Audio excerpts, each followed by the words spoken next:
ಒಬ್ಬ ಮಕ್ಕಳಿಗೆ ಪಾಠ ಹೇಳ್ಕೊಟ್ರೆ ಮತ್ತೊಬ್ಬ ಪತ್ರಕರ್ತನಾಗಿದ್ದವನು.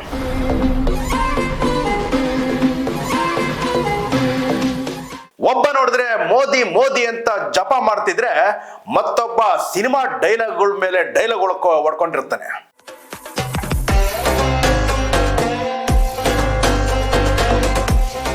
ಸಮಾಜಕ್ಕೆ ಉತ್ತಮ ಸಂದೇಶ ಕೊಡಬೇಕಾಗಿರೋರು ಇವತ್ತು ಬೀದಿಗಿಳಿದು ನಾಯಿಗಳಂತೆ ಕಚ್ಚಾಡ್ತಾ ಇದ್ದಾರೆ. ಪ್ರದೀಪ್ ಈಶ್ವರ ಮುಳ್ಳಂದಿ ಮುಖ ಇರುವಂತಹ ಕರ್ನಾಟಕದ ಏಕೈಕ ಕಾಮಿಡಿ ಪೀಸು ನಿಮ್ಮಪ್ಪಂಗೆ ಮಾತ್ರ ಹುಟ್ಟಿರೋದಪ್ಪ. ಮುಳ್ಳಂದಿ ಬಗ್ಗೆ ಮಾತಾಡ್ತಾರೆ ಅಂದ್ರೆ ಇದು ಇನ್ನೊಂದು ಮುಳ್ಳಂದಿ ಆಗಿರುತ್ತೆ. ಇನ್ನು ಇವರಿಬ್ಬರನ್ನ ಫಾಲೋ ಮಾಡೋರ್ ಗತಿ ನಾಯಿ ಪಾಡೆ ಅಂತಾನೆ ಹೇಳ್ಬೋದು. ಬೀದಿ ಪುಡಿ ರೌಡಿಗಳಿಂದ ಕ್ಯಾಕರಿಸಿ ಉಗಿತಾ ಇದಾರೆ ಕಣ್ರಿ. ಏನಿದು, ಯಾರ ಬಗ್ಗೆ ಮಾತಾಡ್ತಿದ್ದೀನಿ ಅಂತ ಹೇಳ್ತೀರಾ? ಹಾಗಿದ್ರೆ ಈ ಸ್ಟೋರಿ ನೋಡಿ. ಪ್ರಜಾ ಫೋಕಸ್ ವಿಶೇಷ ಕಾರ್ಯಕ್ರಮಕ್ಕೆ ಸ್ವಾಗತ. ನಾನು ನಿಮ್ಮ ಕಿರಣ್ ಚಿಟ್ಟಿ.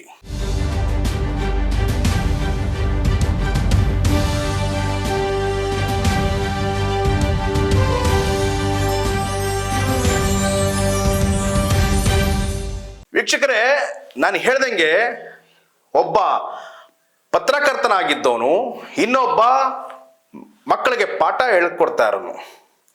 ಇವರಿಬ್ಬರ ಜಗಳ ಎಷ್ಟರ ಮಟ್ಟಿಗೆ ಮಿತಿ ಮೀರಿದೆ ಅಂತಂದ್ರೆ ಬೀದಿಗಿಳಿದು ನಾಯಿಗಳಂತೆ ಕಚ್ಚಾಡ್ತಾ ಇದ್ದಾರೆ. ಸಮಾಜಕ್ಕೆ ಉತ್ತಮ ಸಂದೇಶ ಕೊಡಬೇಕಾಗಿರೋರು ಇವತ್ತು ಅವ್ರಿಗೆ ಜನಗಳೇ ಕ್ಯಾಕರಿಸಿ ಹೋಗಿಯುವಂತ ಪರಿಸ್ಥಿತಿ ಎದುರಾಗಿದೆ. ಯಾರ ಬಗ್ಗೆ ಹೇಳ್ತಿದ್ದೀನಿ? ಯಾಕೆಂದ್ರೆ ಈಗಾಗಲೇ ನಿಮ್ಗೆ ಗೊತ್ತಿದೆ ನಾನು ಯಾರ ಬಗ್ಗೆ ಮಾತಾಡ್ತಿದ್ದೀನಿ ಅನ್ನೋದು. ಜನಪ್ರತಿನಿಧಿಗಳು ಅನ್ಸ್ಕೊಂಡಿರೋಂಥವ್ರು. ಪ್ರದೀಪ್ ಈಶ್ವರ್ ವರ್ಸಸ್ ಪ್ರತಾಪ್ ಸಿಂಹ. ಬೀದಿ ಜಗಳವೇ ರಾಜಕೀಯ ಸಂಸ್ಕೃತಿ. ವೀಕ್ಷಕರೇ, ರಾಜಕೀಯ ವೇದಿಕೆಯಲ್ಲಿ ಮಾತಿನ ಕದನ ಸರ್ವೇ ಸಾಧಾರಣ. ಆದ್ರೆ ಅದು ಬೀದಿಗಿಳಿದರೆ, ವೈಯಕ್ತಿಕ ನಿಂದನೆಗೆ ತಿರುಗಿದ್ರೆ ಅದಕ್ಕಿಂತ ಅಸಹ್ಯ ಇನ್ಯಾವ್ದಿರುತ್ತೆ ಹೇಳಿ? ಇತ್ತೀಚೆಗೆ ಪ್ರದೀಪ್ ಈಶ್ವರ್ ಮತ್ತು ಪ್ರತಾಪ್ ಸಿಂಹ ನಡುವಿನ ವಾಗ್ವಾದ ಕೇವಲ ರಾಜಕೀಯ ಭಿನ್ನಾಭಿಪ್ರಾಯವಲ್ಲ, ಅದು ನೇರವಾಗಿ ವೈಯಕ್ತಿಕ ದಾಳಿಗೆ ತಿರುಗಿದೆ. ಜನ ಈ ಇಬ್ಬರ ಕಿತ್ತಾಟ ನೋಡಿ ಇವರೇನು ರಾಜಕಾರಣಿಗಳ ಇಲ್ಲ ಬೀದಿ ಪುಡಿ ರೌಡಿಗಳೆಂದು ಕ್ಯಾಕರಿಸಿ ಉಗಿತಾ ಇದ್ದಾರೆ ಕಣ್ರಿ. ಇನ್ನು ಈ ಇಬ್ಬರು ಪರಸ್ಪರ ವೈಯಕ್ತಿಕ ನಿಂದನೆ ಮೂಲಕ ತಮ್ಮ ಮಾನ ಮರ್ಯಾದೆಗಳನ್ನ ತಾವೇ ಹರಾಜು ಹಾಕಿಕೊಳ್ತವ್ರೆ. ಏನಾಗಿದೆ ಇವರಿಗೆ? ಮೊದಲಿಗೆ ಇವರು ಜನಪ್ರತಿನಿಧಿಗಳು, ಮತದಾರರಿಂದ ಆರಿಸಲ್ಪಟ್ಟಿರ್ತಕ್ಕಂಥ ಜನಪ್ರತಿನಿಧಿಗಳು. ನಾನು ಆವಾಗಲೇ ಹೇಳ್ದಂಗೆ ಒಬ್ಬ ನೋಡಿದ್ರೆ ಮೋದಿ ಮೋದಿ ಅಂತ ಜಪ ಮಾಡ್ತಿದ್ರೆ ಪ್ರತಾಪ್ ಸಿಂಹ, ಪ್ರದೀಪ್ ಈಶ್ವರ್ 2023ರಲ್ಲಿ ಚಿಕ್ಕಬಳ್ಳಾಪುರ ವಿಧಾನಸಭಾ ಕ್ಷೇತ್ರದಿಂದ ಅಲ್ಲಿ ಎದುರಾಳಿ ಸುಧಾಕರ್ ಎದುರಾಳಿಯಾಗಿ ಕಾಂಗ್ರೆಸ್ನಿಂದ ಟಿಕೆಟ್ ತೆಗೆದುಕೊಂಡು ಮೊದಲ ಬಾರಿಗೆ ಶಾಸಕರಾಗಿ ಬೀರ್ತಾರೆ. ಆದ್ರೆ ಶಾಸಕರಾದ ಮೇಲೆ ಅಲ್ಲಿರ್ತಕ್ಕಂಥ ವಿಧಾನಸಭಾ ಕ್ಷೇತ್ರಗಳು ಅಭಿವೃದ್ಧಿ ಕೆಲಸಗಳಿಗೆ ಒತ್ತು ಕೊಡಬೇಕೆ ಹೊರತು ಬೇಡದಿಲ್ದಿರೋದಕ್ಕೆ ತಲೆ ಹಾಕುವಂತ ಅಥವಾ ಬೇಡದಿಲ್ದಿರೋ ಕೆಲಸಕ್ಕೆ ಮೂಗು ತೋರಿಸುವಂತ ಕಾರ್ಯ ಬೇಕಾಗಿರ್ಲಿಲ್ಲ ಅಂತ ಹೇಳ್ತೀನಿ. ಯಾಕೆಂತಂದ್ರೆ ನಿಮ್ಮ ಇಬ್ಬರಿಗೂ ಕೂಡ ನಿಮ್ಮದೇ ಆದ ಜವಾಬ್ದಾರಿಗಳಿರ್ತವೆ.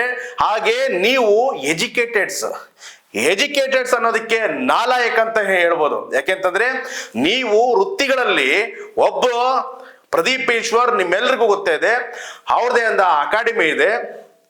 ಅದರಲ್ಲಿ ಸಾವಿರಾರು ಮಕ್ಕಳಿಗೆ ಆ ಇನ್ಸ್ಟಿಟ್ಯೂಟ್ ಇಂದ ಸಾವಿರಾರು ಮಕ್ಕಳಿಗೆ ಪಾಠ ಹೇಳ್ಕೊಡ್ತಾರೆ. ಇನ್ನ ಪ್ರತಾಪ್ ಸಿಂಹ ಮೂಲತಃ ಅವರು ಪತ್ರಕರ್ತರಾಗಿದ್ದು ನಂತರ ಅವರು ಸಂಸದರಾಗಿರ್ತಾರೆ ಮೈಸೂರಿನಲ್ಲಿ. ಇಬ್ರು ಜನಪ್ರತಿನಿಧಿಗಳೇ. ಆದ್ರೆ ಇವತ್ತು ಯಾವುದೋ ರಾಜಕೀಯ ಬೇಳೆ ಬೇಯಿಸ್ಕೊಳ್ಳೋಂತ ಹುನ್ನಾರಕ್ಕೆ ಹೋಗಿ ಬೀದಿ ಜಗಳಕ್ಕೆ ಇವರು ಏನೋ ಜಟಾಜಟ್ಟಿ ಅಂತ ನಿಂತಿದ್ದಾರೆ. ಮೈ ಪರ್ಚ್ಕೊಂಡು ಬಟ್ಟೆ ಬಿಚ್ಚುಗಳೊಂದೊಂದು ಬಾಕಿ ಇದೆ ಅಷ್ಟೇ ಜನಗಳು ನೋಡ್ಬೇಕಾಗಿರತಕ್ಕಂಥದ್ದು. ಯಾಕೆಂತಂದ್ರೆ ನಿಮಗೆ ನಿಮ್ಮ ಕ್ಷೇತ್ರಗಳಲ್ಲಿ ಇರ್ತಕ್ಕಂಥ ಕೆಲಸಗಳ ಮೇಲೆ ಆಸಕ್ತಿ ಇರಬೇಕು. ಯಾಕೆಂತಂದ್ರೆ ಇದರಲ್ಲಿ ನೀವು ಮಾಡಬೇಕಾಗಿರೋಂಥ ಕೆಲಸಗಳು ಸಾಕಷ್ಟು ಇರ್ತವೆ. ನಿಮ್ಮ ಕ್ಷೇತ್ರಗಳಲ್ಲಿ ಅಭಿವೃದ್ಧಿ ಕೆಲಸಗಳು ಕುಂಠಿತ ಆಗಿರ್ತಕ್ಕಂಥ ಆ ಅಭಿವೃದ್ಧಿ ಕೆಲಸಗಳಿಗೆ ಒತ್ತು ಕೊಟ್ಟಿದೆ. ಆದಲ್ಲಿ ಅಲ್ಲಿರ್ತಕ್ಕಂಥ ಏನು ಜನಸಾಮಾನ್ಯರು ಅಥವಾ ನಿಮ್ಮನ್ನು ನಂಬಿ ಒಂದು ಏನು ಮತದಾರರು ನಿಮ್ಮನ್ನ ಚುನಾವಣೆಯಲ್ಲಿ ಆರಿಸಲ್ಪಟ್ಟಿರ್ತಕ್ಕಂಥ ಅವ್ರಿಗೆ ಕೊಡುಗೆನಾದ್ರೂ ಕೊಡಿ. ಇದನ್ನೆಲ್ಲ ಬಿಟ್ಟು ಎಷ್ಟರ ಮಟ್ಟಿಗೆ ಇವರು ಮಾನ ಮರ್ಯಾದೆಗಳನ್ನ ಹರಾಜು ಹಾಕಿಕೊಳ್ತಾರೆ ಅಂತಂದ್ರೆ ಅಸಲಿಗೆ ಈ ಮೂದೇವಿಗಳಿಗೆ ಮಾನ ಇದೆಯೋ ಅನ್ನೋದೇ ಡೌಟ್ ಆಗ್ತಾ ಇದೆ. ಕಳೆದ ವಾರ ತಮ್ಮನ್ನು ಏಕವಚನದಲ್ಲಿ ನಿಂದಿಸಿದ ಪ್ರದೀಪ್ ಈಶ್ವರ್ ವಿರುದ್ಧ ಪ್ರತಾಪ್ ಸಿಂಹ ಕೆಂಡಾಮಂಡಲವಾಗಿಬಿಟ್ರು. ನನ್ನ ತಂದೆ ತಾಯಿ ಬಗ್ಗೆ ಅವಹೇಳನವಾಗಿ ಮಾತನಾಡಿದ್ರೆ ಹುಷಾರಂತ ಗರ್ಜಿಸಿದ್ರು ಪ್ರತಾಪ್ ಸಿಂಹ. ಕತ್ತಲಲ್ಲಿ ಪ್ರದೀಪ್ ಈಶ್ವರ್ ಕಾಣಲ್ಲ ಅಂತ ಅಂದಿದ ಸಿಂಹನ ಮಾತಿಗೆ ಪ್ರತಿಕ್ರಿಯಿಸಿದ ಡೈಲಾಗ್ ಕಿಂಗ್ ಪ್ರದೀಪ್ ಈಶ್ವರ್, ಕತ್ತಲಲ್ಲಿ ನನ್ನ ಹುಡುಕುತ್ತಿಯಲ್ಲ ಪ್ರತಾಪ್ ಸಿಂಹ, ನಿನಗೆ ನಾಚಿಕೆ ಆಗಲ್ವಾ, ನಾನು ಆ ತರ ಅಲ್ಲ ಎಂದು ಹೇಳಿ ತಂದೆ ತಾಯಿನ ಎಳೆದು ತಂದಿದ್ರು. ಹೀಗೆ ಸೇರಿಗೆ ಸವಾ ಸೇರುವಂತ ಮಾತಿಗೆ ಮಾತು ಬೆಳೆಸಿದ ಬೀದಿಗಳು ಜಗಳ ಆಡ್ತಾ ಇದ್ದಾರೆ. ನೀನು ಕತ್ಲಲ್ಲಿ ಕಾಣಲ್ಲ, ಬೆಳಕಲ್ಲಿ ಹೊಳೆಯಲ್ಲ. ನೀನು ವೈಯಕ್ತಿಕವಾಗಿ ಮಾತಾಡ್ತಾ ಇರ್ಬೇಕಾದ್ರೆ ಎಚ್ಚರಿಕೆಯಿಂದ ಇರಬೇಕು ಮಗನೇ. ಇದನ್ನು ನಿನಗೆ ವಾರ್ನಿಂಗ್ ಕೊಟ್ಟು ಹೇಳ್ತಾ ಇದ್ದೀನಿ. ಏನು ಬರಗಾಲ ಗುರು, ಕತ್ತಲ್ಲಿ ನನ್ನನ್ನು ಹುಡುಕ್ತಾ ಇದೀಯಾ? ಇಷ್ಟು ಬರಗಾಲ ಬಂದಿದ್ಯಾ ನಿನಗೆ ಗುರು? ಕತ್ತಲಲ್ಲಿ ನನ್ನನ್ನು ಯಾಕೆ ಹುಡುಕ್ತೀಯಾ? ಛೇ, ನಾಚಿಕೆ ಆಗಲ್ವ ಪ್ರತಾಪ ನಿನಗೆ? ನಾನು ಹಂಗಲ್ಲ ಗುರು. ಹಾಗೆ ನೋಡಿದ್ರೆ ಒಬ್ಬ ನೋಡಿದ್ರೆ ಮೇಷ್ಟ್ರು, ಇನ್ನೊಬ್ಬ ನೋಡಿದ್ರೆ ಮಾಜಿ ಪತ್ರಕರ್ತ. ಹೀಗೆ ಬೀದಿ ಜಗಳ ಮಾಡ್ಕೊಂಡು ಸರಿ ಅನ್ನೋ ಕನಿಷ್ಠ ಪರಿಜ್ಞಾನವೂ ಈ ಇಬ್ಬರಿಗಿಲ್ಲ. ಯಾರು ನಮ್ಮನ್ನ ಉಗಿತಾರೆ ಅನ್ನೋದು ಕೂಡ ಇವ್ರಿಗೆ ಜ್ಞಾನವಿಲ್ಲ. ಯಾಕೆಂತಂದ್ರೆ ಒಬ್ಬ ಶಾಸಕ ಮತ್ತು ಮಾಜಿ ಸಂಸದ, ಹೀಗೆ ಜನರಿಂದ ಆಯ್ಕೆಯಾದ ಈ ಇಬ್ಬರಿಗೂ ಹೇಗೆ ನಡೆದುಕೊಳ್ಳಬೇಕೆಂಬ ಕನಿಷ್ಠ ಸಂಸ್ಕಾರ ಇಲ್ಲದಿರುವುದು ನಾಚಿಕೆಗೇಡು.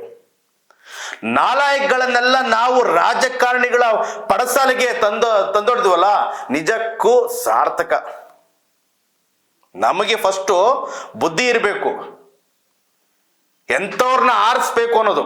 ಮತ್ತೆ ನಾನು ಇನ್ನೊಂದು ಹೇಳ್ತೀನಿ, ನಿಮ್ಮ ರಾಜಕೀಯ ಬೇಳೆಗೋಸ್ಕರ ನೀವೇನ್ ಕಚ್ಚಾಡ್ತಾ ಇದ್ದೀರಲ್ಲ, ನಿಜವಾಗ್ಲೂ ನೀವು ಸಮಾಜಕ್ಕೆ ಏನು ಉತ್ತಮ ಸಂದೇಶ ಕೊಟ್ಟಿದ್ದೀರಿ? ನಾನು ಆಗ್ಲೇ ಹೇಳ್ದಂಗೆ ಇಬ್ರೂ ಕೂಡ ಎಜುಕೇಟೆಡ್ಸ್. ಹೀಗಿರೋಂಥ ಸಂದರ್ಭದಲ್ಲಿ ನೀವು ಮಾಡ್ತಕ್ಕಂಥದ್ದು ಏನು? ಯಾರು ನಿಮ್ಗೆ ಉಗ್ಯೋರಿಲ್ವಾ? ಮತ್ತೆ ನಾನು ಇನ್ನೊಂದು ಪ್ರಶ್ನೆ ಕೇಳ್ತೀನಿ. ಪ್ರದೀಪ್ ಈಶ್ವರ್ ಬಂದ್ಬಿಟ್ಟು ಕಾಂಗ್ರೆಸ್ ಪಕ್ಷದಲ್ಲಿ ಶಾಸಕರಾಗಿರೋರು, ಪ್ರತಾಪ್ ಸಿಂಹ ಬಂದ್ಬಿಟ್ಟು ಬಿಜೆಪಿಯಲ್ಲಿ ಮಾಜಿ ಸಂಸದರಾಗಿರ್ತಕ್ಕಂಥವ್ರು. ಈ ಇಬ್ಬರಿಗೆ ಏನು ಬೀದಿ ಜಗಳ, ಮಾತಿಗೆ ಮಾತು ಸವಾ ಸೇರು ಅಂತ ಏನು ಜಗಳ ಮಾಡ್ಕೊಳ್ತಾ ಇದ್ದಾರೆ, ಯಾರೊಬ್ರು ತನ್ನ ಪಕ್ಷದಲ್ಲಿ ಹಿರಿಯರು ಅನ್ಸ್ಕೊಂಡಿರತಕ್ಕಂಥವ್ರು ಯಾಕೆ ಇದಕ್ಕೆ ಇದು ಉಗ್ಯೋರಿಲ್ಲ ಅವ್ರಿಗೆ? ಕಾಂಗ್ರೆಸ್ನಲ್ಲೂ ಹಿರಿಯರಿದ್ದಾರೆ, ಕಾಂಗ್ರೆಸ್ನಲ್ಲೂ CM ಸಿದ್ದರಾಮಯ್ಯನವರು ಇದ್ದಾರೆ, ಏನೋ ಮಲ್ಲಿಕಾರ್ಜುನ ಖರ್ಗೆ ಅವರಿದ್ದಾರೆ, DK ಶಿವಕುಮಾರ್ ಅವರಿದ್ದಾರೆ. ಯಾಕೆಂತಂದ್ರೆ ಇವರೆಲ್ಲ ಸಾಕಷ್ಟು ವರ್ಷಗಳಿಂದ ಏರಿಳಿತಗಳನ್ನ ನೋಡ್ಕೊಂಡ್ ಬಂದಿರತಕ್ಕಂತ ಮಹಾನ್ ನಾಯಕರು ಅಂತಾನೆ ಹೇಳ್ಬೋದು. ಸಾಕಷ್ಟು ಹೋರಾಟಗಳನ್ನ ಮಾಡ್ಕೊಂಡ್ ಬಂದಿರತಕ್ಕಂಥವ್ರು ಇದ್ದಾರೆ ಅಂತಾನೆ ಹೇಳ್ಬೋದು. ಇನ್ನು ಬಿಜೆಪಿಯಲ್ಲೂ ಅಷ್ಟೇನೆ ಮಾಜಿ CM ಯಡಿಯೂರಪ್ಪನವ್ರು ಇದ್ದಾರೆ, ಈಶ್ವರಪ್ಪನವ್ರು ಇದ್ದಾರೆ. ಯಾಕೆ ಯಾರೊಬ್ರು ಈ ಒಂದು ಕಚಡಗಳ ತರ ಏನ್ ಕಿತ್ತಾಡ್ತಾ ಇದಾರಲ್ಲ, ಇವ್ರಿಗೆ ನಿಮ್ಗೆ ಏನೋ ಒಂದು ಸೌಜನ್ಯಕ್ಕಾದ್ರೂ ಬೇಡ, ಇದಿಲ್ಲಿಗೆ ನಿಲ್ಲಿಸಿ, ಜನಗಳು ಥೂ ಅಂತ ಉಗಿತಾರೆ ಅಂತ ಹೇಳುವಂತ ಮಾತು ಯಾರೊಬ್ರಿಗೂ ಬರ್ಲಿಲ್ವಾ? ಕಿತ್ತಾಡ್ಕೊಂಡು ಸಾಯಿಲೆ ಅಂತ ಬಿಟ್ಟಿದ್ದೀರಾ ಅಥವಾ ಜನಗಳು ಶೋ ನೋಡಕ್ ಬಿಟ್ಟಿದ್ದೀರಾ? ಜನಗಳು ನಿಮ್ಮನ್ನ ಆರಿಸಿರ್ತಕ್ಕಂಥದ್ದು ನಿಮ್ಮ ಕ್ಷೇತ್ರಗಳಲ್ಲಿ ಕೆಲಸ ಮಾಡ್ಲಿ ಅಂತ. ಏನೋ ಡೈಲಾಗ್ಗಳು ಹೊಡ್ಕೊಂಡು ನೀವೇನು ಮೊದಲ ಬಾರಿಗೆ ಶಾಸಕರಾಗಿದ್ದೀರಿ ಪ್ರದೀಪ್ ಈಶ್ವರ್, ನಿಮಗೆ ಒಂದಿಷ್ಟಾದ್ರೂ ಸೌಜನ್ಯತೆ ಇರಬೇಕು.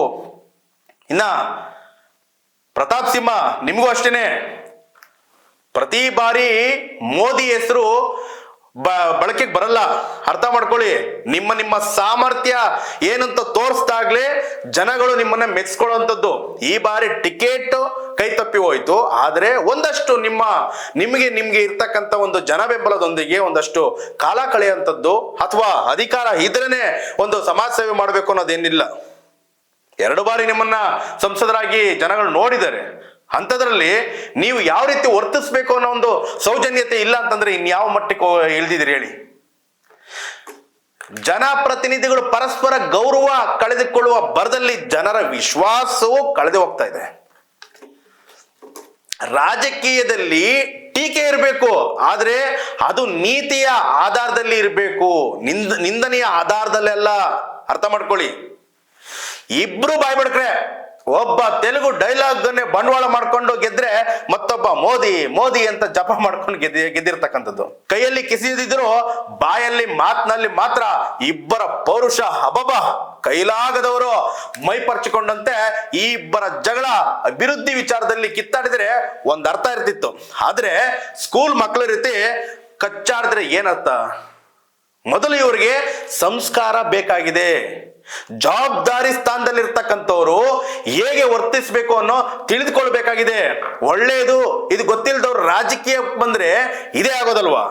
ಅಷ್ಟಕ್ಕೂ ಇಂತಹ ನಿಂದನೆಗಳ ಮೂಲಕ ಯಾರಿಗೇನು ಲಾಭ? ಜನರಿಗೆ ಈ ಇಬ್ಬರು ಯಾವ ಸಂದೇಶ ಕೊಡೋದಿಕ್ಕೆ ಹೊರಟಿದ್ದಾರೆ? ಇವರ ಈ ಬೀದಿ ಕಾಳಗದಿಂದ ಜನರ ಸಮಸ್ಯೆಗಳು ಪರಿಹಾರವಾಗುತ್ತಾ? ಖಂಡಿತ ಇಲ್ಲ.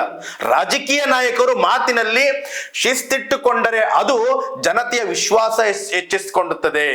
ಆದರೆ ವೈಯಕ್ತಿಕ ನಿಂದನೆ ಅದು ಅವರ ಅಸಹನೆಯನ್ನು ತೋರಿಸ್ತದೆ, ಶಕ್ತಿಯನ್ನಲ್ಲ. ಜನರು ಇವರನ್ನು ಆಯ್ಕೆ ಮಾಡಿದ್ದು ಕೆಲಸ ಮಾಡಲು, ಪರಸ್ಪರ ನಿಂದನೆ ಮಾಡ್ಕೊಳ್ಳಲ್ಲ. ಇವರು ಬೀದಿಗಿಳಿದು ಜಗಳ ಮಾಡಕ್ಕೆ ಬಂದ್ರೆ ಜನರು ಹೋಗಿ ಸಮಸ್ಯೆ ಯಾರಿಗೆ ಹೇಳ್ಬೇಕು? ರಾಜಕೀಯ ಅಂದ್ರೆ ತರ್ಕ ವಿಚಾರ ಸೇವೆ. ಆದ್ರೆ ಹೀಗೆ ಅದೇ ಯಾರು ಹೆಚ್ಚು ನಿನ್ಸೋದು ಅನ್ನೋ ಸ್ಪರ್ಧೆ ಆಗ್ತಾ ಬಂದಿದೆ. ಪ್ರದೀಪ್ ಈಶ್ವರ್ ಆಗಿರ್ಲಿ, ಪ್ರತಾಪ್ ಸಿಂಹ ಆಗಿರ್ಲಿ, ಇಬ್ಬರು ಶಾಂತವಾಗಿ ಮಾತನಾಡಬೇಕು. ಜನರಲ್ಲಿ ಗೌರವ ಇರ್ತಿತ್ತು. ಹೇಳಿ ಕೇಳಿ ಇಬ್ರು ಯುವ ನಾಯಕರು ಅಂತ ಬೇರೆ ಹೇಳ್ಕೊಂಡಿದ್ದಾರೆ. ಇಂಥವರಿಂದನೇ ಇಂದಿನ ಯುವ ಪೀಳಿಗೆಗೆ ಏನು ಸಂದೇಶ ಕೊಡಕ್ ಹೋಗ್ತಿದ್ದೀರಿ ನೀವು? ನಿಮ್ಮನ್ನ ನೋಡ್ತಕ್ಕಂಥವ್ರು ಅಥವಾ ನಿಮ್ಮನ್ನ ಹಿಂಬಾಲಿಸ್ತಕ್ಕಂಥ ಯುವಕರು ಅವರು ಏನ್ ಕಲ್ತ್ಕೊಳ್ಬೇಕಾಗಿದೆ ಅಂದ್ರೆ, ಆಗ್ಲೇ ನಾನು ಹೇಳ್ದಂಗೆ ನಿಮ್ಮನ್ನ ಹಿಂಬಾಲಿಸ್ತಕ್ಕಂಥವ್ರು ಫ್ಯಾನ್ಸ್ ಆಗಿರ್ಬೋದು, ಅಭಿಮಾನಿಗಳಾಗೋದು ಅಥವಾ ಕಾರ್ಯಕರ್ತರಾಗಿರ್ಬೋದು, ನಿಮ್ಮನ್ನ ಹಿಂಬಾಲಿಸ್ಕೊಂಡಿರ್ತಕ್ಕಂಥವ್ರು, ನಿಮ್ಮನ್ನ ಫಾಲೋ ಮಾಡ್ತಕ್ಕಂಥವ್ರ ಗತಿ ನಾಯಿ ಪಾಡು ಅಂತಾನೆ ಹೇಳ್ಬೋದು. ಏನಂತ ನೀವು ಸಂದೇಶ ಕೊಡೋಕೆ ಹೊರಟಿದ್ದೀರಿ? ನಿಮ್ಮನ್ನ ನೋಡಿ ಇಂದಿನ ಯುವ ಪೀಳಿಗೆ ಏನ್ ತಾನೇ ಕಲಿತಾರೆ? ಮೊದಲೇ ರಾಜ್ಯದಲ್ಲಿ ರಾಜ್ಯಕ್ಕೆ ಗಬ್ಬೆದ್ದು ನಾರ್ತಾ ಇದೆ, ಇದರಲ್ಲೂ ನಮ್ಮದೊಂದಷ್ಟು ಹೊಲಸಿರ್ಲಿ ಅಂತ ಈ ಇಬ್ಬರು ಬೀದಿ ಜಗಳಕ್ಕೆ ಬಿದ್ದಿದ್ದಾರೆ. ಯಾಕೆಂತಂದ್ರೆ ಇದೇನು ನಾಯಕತ್ವ ಮಾದರಿಯ ಅಂತ ಕ್ವಶನ್ ಮಾಡ್ಬೇಕಾಗಿದೆ. ಯಾಕೆಂತಂದ್ರೆ ಇಲ್ಲಿ ರಾಜ್ಯದಲ್ಲಿ ಅಭಿವೃದ್ಧಿ ಕೆಲಸಗಳಿಗೆ ಒತ್ತು ಕೊಡಬೇಕಾಗಿದೆ. ಸಾಕಷ್ಟು ಇವರ ರಾಜಕೀಯ ಬೇಳೆ ಬೇಯಿಸ್ಕೊಳ್ಳೋದಕ್ಕೋಸ್ಕರ ತನ್ನ ಕ್ಷೇತ್ರಗಳಲ್ಲಿ ಆಗ್ಬೇಕಾಗಿರತ್ತ ಕೆಲಸಗಳನ್ನ ಮರೆತು ಈ ತರ ಬೀದಿ ಜಗಳಕ್ಕೆ ಹೊರೆ ಕೊಡ್ತಿದ್ದಾರೆ, ಒತ್ತು ಕೊಡ್ತಿದ್ದಾರೆ ಅಂತಾನೆ ಹೇಳ್ಬೋದು. ವೈಯಕ್ತಿಕ ನಿಂದನೆ ಮಾಡಿದ್ರೆ ಯಾರು ದೊಡ್ಡವರಾಗಲ್ಲ.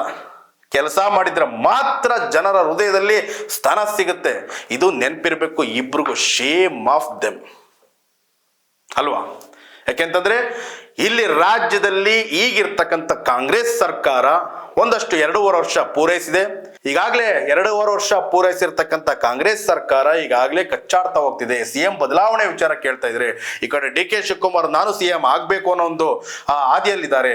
ಹಾಗೆ ಸಚಿವರಲ್ಲೂ ಕೂಡ ಸಂಪುಟ ಇದು ವಿಸ್ತರಣೆ ಮಾಡಬೇಕು ಅನ್ನೋದು ಕೂಡ ಇದೆ. ಈಗಾಗಲೇ ಅದಕ್ಕೆ ಆಪರೇಷನ್ ಮಾಡೋದಕ್ಕೆ ಹೊರಟಿದ್ದಾರೆ. ಇನ್ನೇನು 2 ವರ್ಷ ಪೂರೈಸಿದ ಇದರಲ್ಲಿ ನವೆಂಬರ್ ತಿಂಗಳಿಗೆ 2 ವರ್ಷ ಪೂರ್ಣಗೊಳ್ಳುತ್ತೆ. ಅದರಲ್ಲಿ ಒಂದಷ್ಟು ಜನನ್ನ ಅದಲು ಬದಲು ಮಾಡುವಂತ, ಸಚಿವರನ್ನ ಅದಲು ಬದಲು ಮಾಡುವಂತ ಕಾರ್ಯನೂ ಕೂಡ ನಡೆಯುತ್ತೆ. ಈ ಅದಲು ಬದಲು ಆಗೋ ಸಂದರ್ಭದಲ್ಲಿ ಒಂದಷ್ಟು ಕಾರ್ಯಗಳು ಅಥವಾ ಒಂದಷ್ಟು ಕೆಲಸಗಳು ಅಲ್ಲಲ್ಲೇ ಪೂರ್ಣಗೊಳ್ಳುತ್ತಾ ಅನ್ನೋ ಕ್ವಶನ್ ನಮ್ಗಿರ್ತಕ್ಕಂಥದ್ದು. ಇಂಥ ಸಂದರ್ಭದಲ್ಲಿ ಇವರು ನೋಡಿದ್ರೆ ಬೀದಿ ಜಗಳ ಮಾಡಿಕೊಂಡು ಜನಗಳು ಉಗ್ಯೋ ಮಟ್ಟಕ್ಕೆ ತಂದಿಟ್ಕೊಂಡಿದ್ದಾರೆ. ಇನ್ನಾದ್ರೂ ದಯವಿಟ್ಟು ಪ್ರತಾಪ್ ಸಿಂಹ ಹಾಗೂ ಪ್ರದೀಪ್ ಈಶ್ವರ್ ನಿಮ್ಮ ಕ್ಷೇತ್ರಗಳಲ್ಲಿ ಅಥವಾ ನಿಮ್ಮನ್ನ ಹಿಂಬಾಲಿಸ್ತಕ್ಕಂಥ ನಿಮ್ಮ ಅಭಿಮಾನಿಗಳು ಅಥವಾ ಕಾರ್ಯಕರ್ತರುಗಳಿಗೆ ಒಳ್ಳೆ ಜನನಾಯಕ ಅಂತ ಹೇಳಿಕೊಂಡು ಇದು ಇಲ್ಲಿಗೆ ಬಿಟ್ರೆ ನಿಮ್ಮ ಪಾಡು ಚೆನ್ನಾಗೇ ಇರುತ್ತೆ. ಇಲ್ಲ ಅಂತಂದ್ರೆ ನಾಯಿ ಪಾಡಿಗಿನ್ನ ಗತಿ ಇರಲ್ಲ ಅಂತ ಹೇಳ್ತಾ ಇಲ್ಲಿಗೆ ಈ ಕಾರ್ಯಕ್ರಮ ಮುಗಿಸ್ತಾ ಇದ್ದೀನಿ. ನೀನ್ ನೋಡ್ತಾ ಇದ್ದೀರಾ ಪ್ರಜಾಧ್ವನಿ ಟಿವಿ. ನಮಸ್ಕಾರ.